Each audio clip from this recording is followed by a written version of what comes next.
Hello again, this is the Waterman, Spiritual Toolbox number 290, John chapter 3, recording number 138, audio recording number 607, and examination table number 267. I have it pre-recorded. Now on the recording, I kind of messed up, said that this one was Spiritual Toolbox number 289, but it's actually 290, okay? I already have the other one on there, and I have it recorded, okay? So, just a little thing, just a number thing. It'll come out all right. And we're continuing in John chapter 3, verse 24, okay?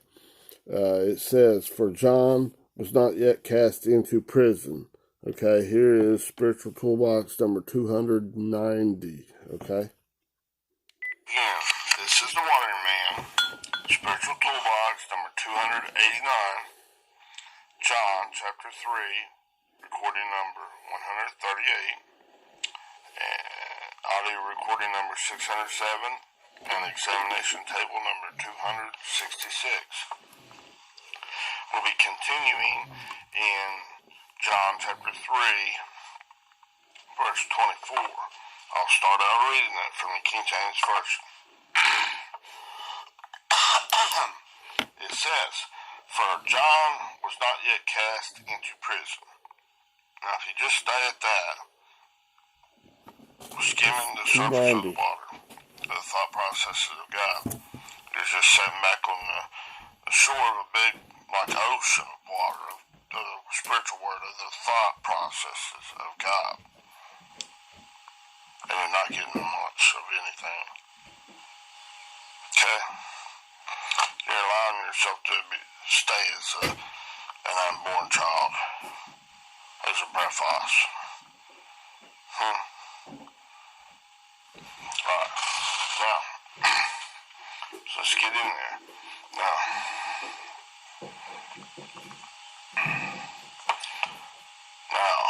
I covered the word that translated as "not yet" on the first recording. It was the video part. Now, I'm continuing with the audio, okay? And that was po, okay?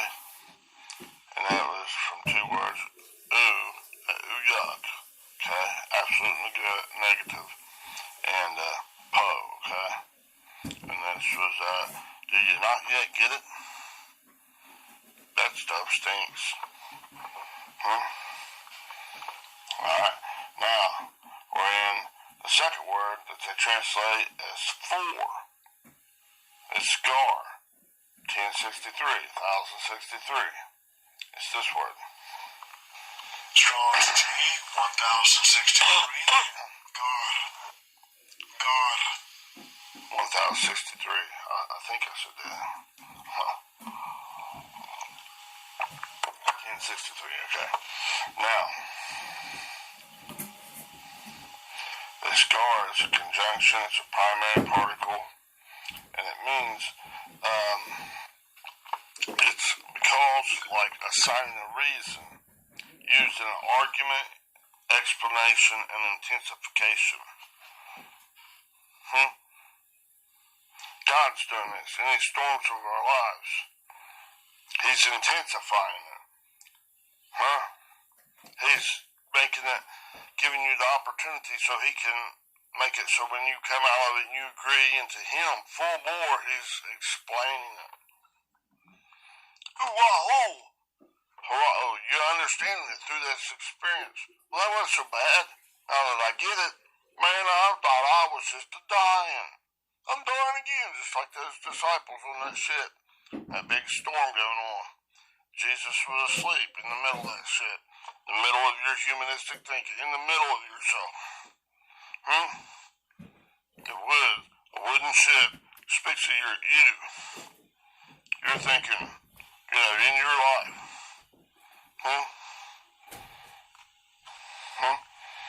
Now, it's argument. Don't believe that stuff. That stuff may take your natural body down, but it ain't going to take you away from me. You come back into me. Because sooner or later, you're going to die in the natural anyways. You live to be 100. You live to be 150 years old. I don't know one person on the earth now it's 150 years old. Huh? That's temporary, transitory, temporary and unsatisfactory. It's vanity. Puff yourself up, be the most shine outside country, be the most beautiful person you ever did see. In the natural, in your younger days, whenever it comes down to it, that stuff's always gonna pass away.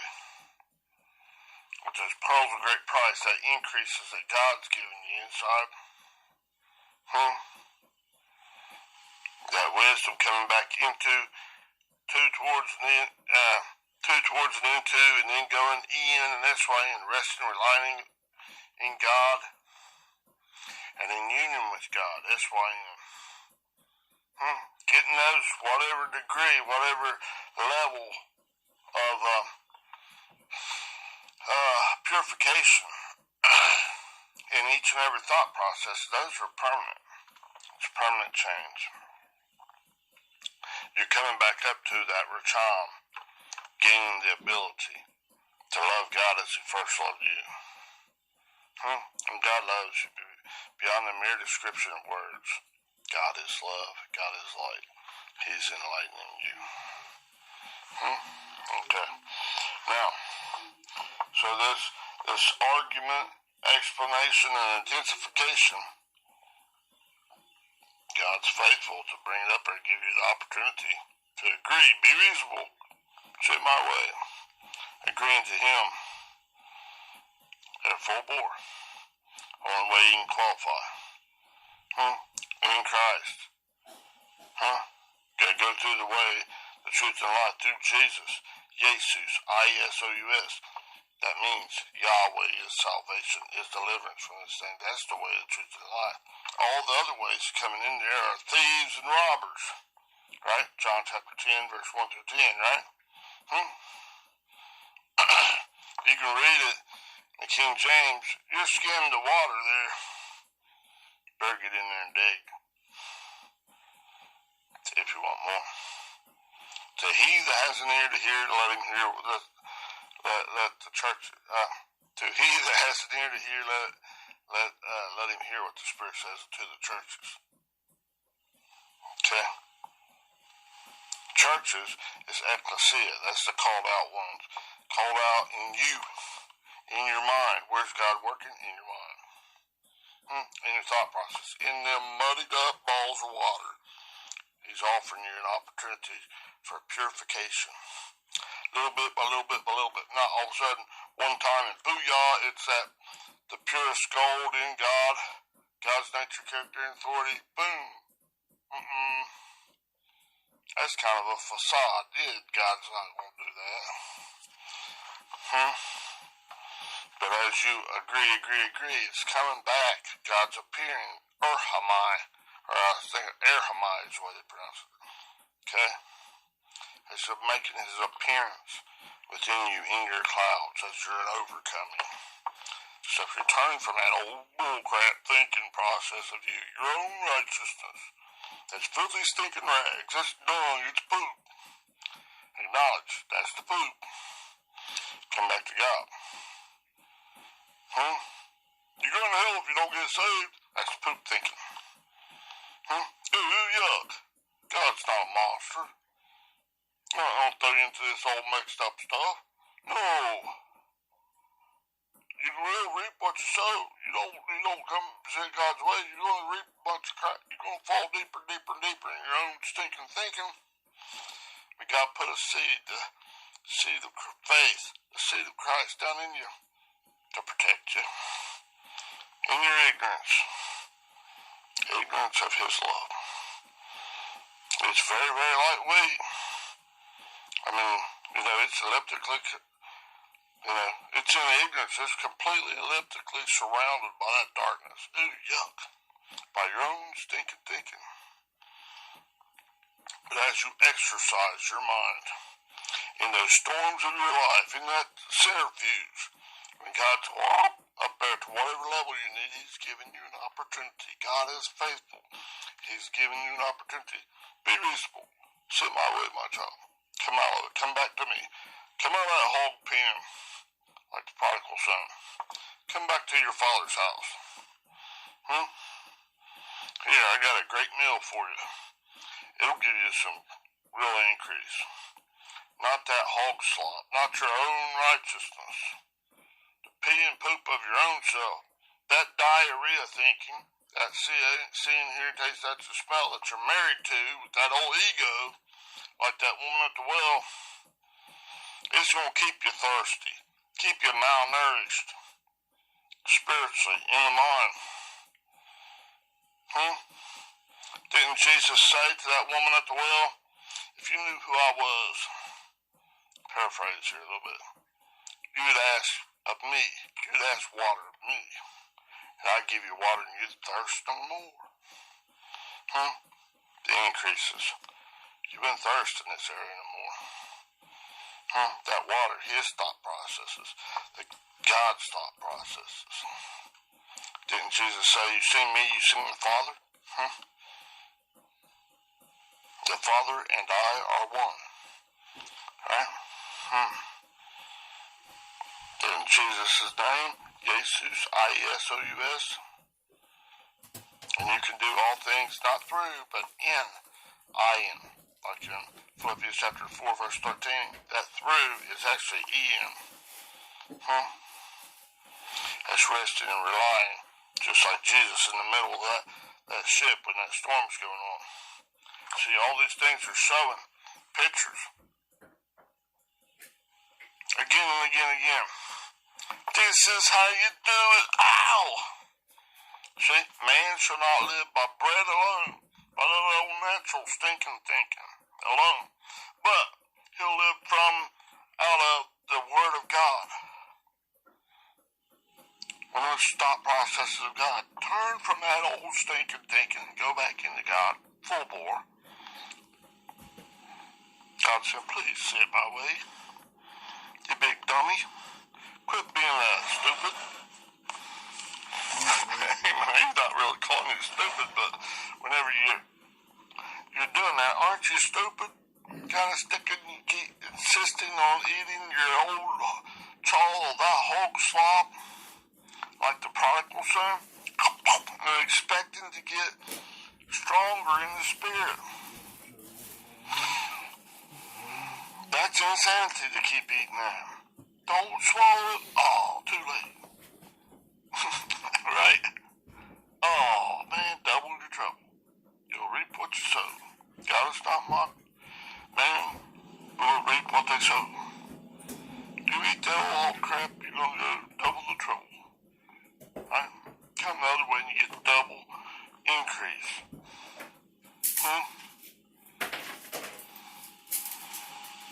Alright. Now, so, that's kind of what this, in this scar here in this, is God's argument. This is a silent reason in these stories. It's using an argument, explanation, and intensification. God's raising the temperature up to where you need it.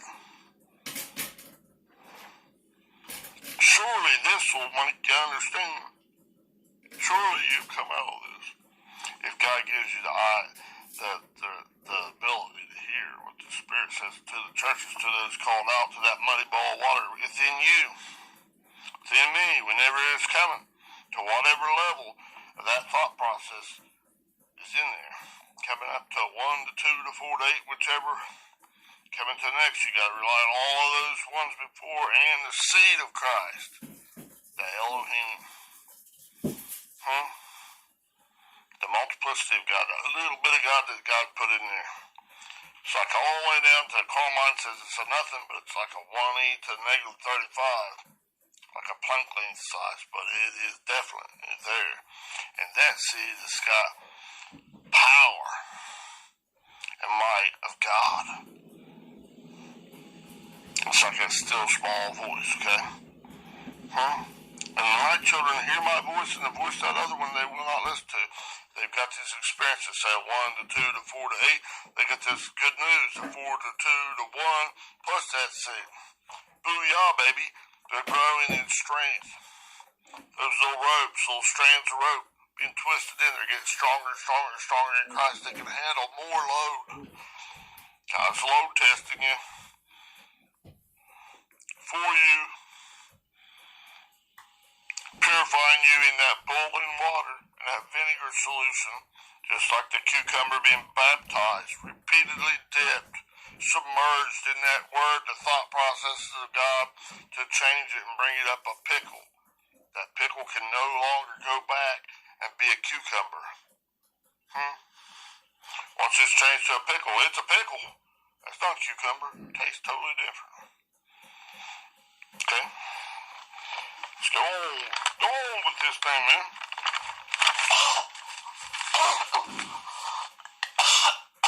Next word.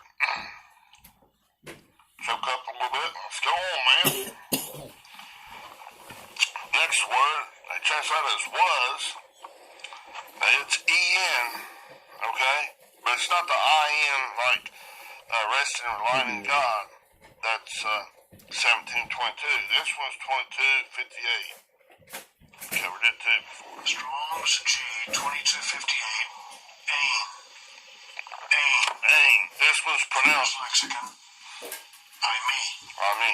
Okay. Now, this one's pronounced A-N-E. The pronunciation, the way they spell it. Okay, it's a verb. It's in the imperfect tenses. That's meaning ongoing or continuously. It's from 1510, the I-me, E-I-M-I, and that means I exist. So this one over is saying was. Here, it's I exist. And God exists yesterday, today, and forever. Yesterday, today, and forever. I, the Lord, change not. You're existing back into the self-existing one. You gotta do it the same way. I agree with you, Daddy. Totally. Alright? I exist. Okay? Now, see, so we're getting here. This first word, that ooh, yuck, and po, oopo. Alright? Second word is that the argument, because, and it's a sign of a reason, using argument, explanation, intensification. Okay? God's doing it for you. Get you to understand. Do you not yet understand? And then this one was, I exist. Now what? I exist now? Then I'm changing the way I think. Turn from that other stuff and going right into God. I exist, okay? Now, third word, or the next word, I think maybe fourth word. Cast. They translate as cast. It's from 906 B-A-L-L-O. Strong's G 906. Balo. Okay, it's a verb, it's a primary word. Online biblical usage, it means to throw, to let go of anything without caring where it falls. Like you're pulling off that your own righteousness that you think's good. Think, man, that's just the golden nature of God. It's an old tainted fool's gold. It's tainted gold. Chains and big plaques and all this stuff. I did this, I'm that. I'm a great this. Or maybe I'm a poor little bit of nothing. In them storms of life, you're getting an opportunity that if you pull and you ain't content to tear that stuff off with all you got, God will give you, and qualify, God gives you the power. Break that stuff off and throw it. See? Right, to throw it, to cast it, to let go of anything without caring where it falls. To throw one's righteousness, own filthy, stinking mistress rags in the sewer, the burn pile, to be destroyed, to be burned up. And when it's burned up, the energy in it, the Spirit of God is always preserved. When you burn up stuff, like burn up a wood pile or something, that garbage or whatever is not that carnality, your own righteousness. The spirit in it is always transformed. Like transforming that block of wood or that garbage. The spirit's then always in an upward manner, speaking from your lower carnalistic ways into God's higher ways, God's love. From your definition of love up into a higher way, into God's love that's beyond the mere description of words. From your old righteousness to God's righteousness. I exist into this by throwing away my own righteousness, to let go, to throw it away, not caring where it falls, what happens to it. Yuck, ooh, yuck, that's nasty crap, I don't want it. Right? Get a picture here?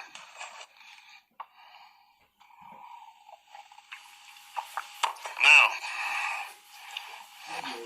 sure, letting go of that stuff. And the next word right after that is into. They pronounce it as into. It's 1519. That's ice. E-I-S. Strong's G 1519. Ice. Right. Ice. That means to or into, indicating the point reached or entered. You're entering back into the love of God, into the righteousness of God. You're going to and into it.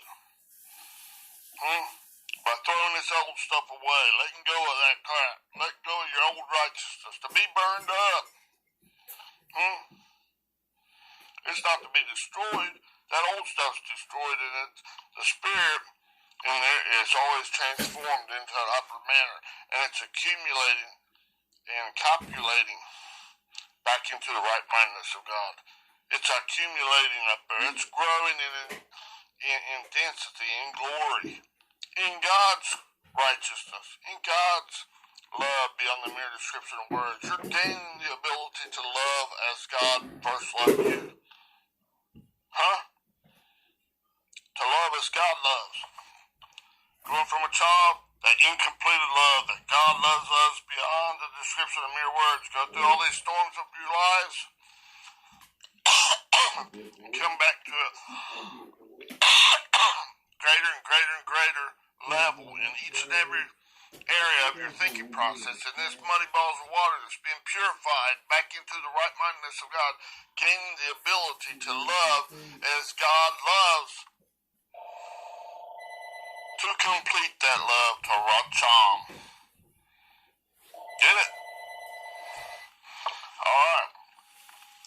Now, the very next word after this ice is ha.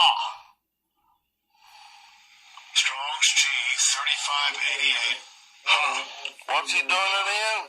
The ha, the muddy balls of water of your mind.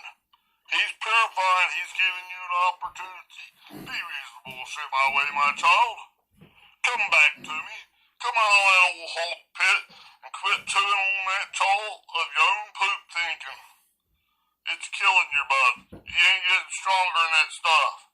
Come on there. Don't you get it yet? That's who yuck. Right? Are you still uncertain about that?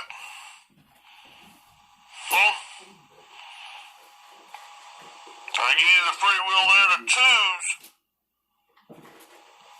But I'm faithful to give you the opportunity to come out of it. But it's going to get harder and harder and harder each time. So you want to you're either doubling falling into God, or you're doubling falling back into your own poop thinking. Into that old worthless stuff. Which way do you choose? You got to make a choice in this eye of the storm. This is the precise, great timing of God. Right? It's like his guts up there and that breathing, where it's got that anger and wrath. It's a passion and desire. This is the passion and desire of God. Come on, get your mind right. Which way you going? You believing into me, or you believing into your own crap thinking? You You gotta make a decision. Anything but qualifying to be in a hot pursuit of me, and I know exactly you can't fool me at all. Huh? God said that. Can't fool God at all. He knows you better than you know yourself. This is for you, my child. If you reject me, you're just shooting yourself in the foot. You're hurting yourself. Huh? Right? Alright. Remember though, God's got you covered. All the way down, he loses none. Oh, you remain real lightweight or remain right where you're at. Huh? But you get buried deeper and deeper and deeper in your own poop. Alright? Where is this happening? This muddy ball's water in your mind. Okay? Now, the word right after that, I'm going to segment it and I'll pick up here next, is prison. They translate it as prison. I'll get there next. Alright? Have a good day. Bye-bye. Okay, that was Spiritual Toolbox number 290. Okay, just gonna Spiritual Toolbox 290, John chapter 3, recording number 138, audio recording number 266, or 607, and examination table number 266. Okay, now you need to go on beyond just sitting on the bank of the water, and looking out over the water of the Word of God, reading the translation and just being satisfied with that. If that's what you're satisfied at, then have that. That's where you're supposed to be. Okay, but if you want to go on the contrary, you go on, dig into it, and taste to see that the Lord is good. Okay? All right. This is, I didn't spare to declare the whole gospel, like the Apostle Paul was telling us. Okay? All right. Have a good day. And I'll continue next time in 291. And that one, if I can get it all on a recording, it'll conclude that verse 24 of John chapter 3. I'm not sure. I got it segmented right up close, so I might have to put that on 2 recordings, okay? All right, thank you. Bye-bye.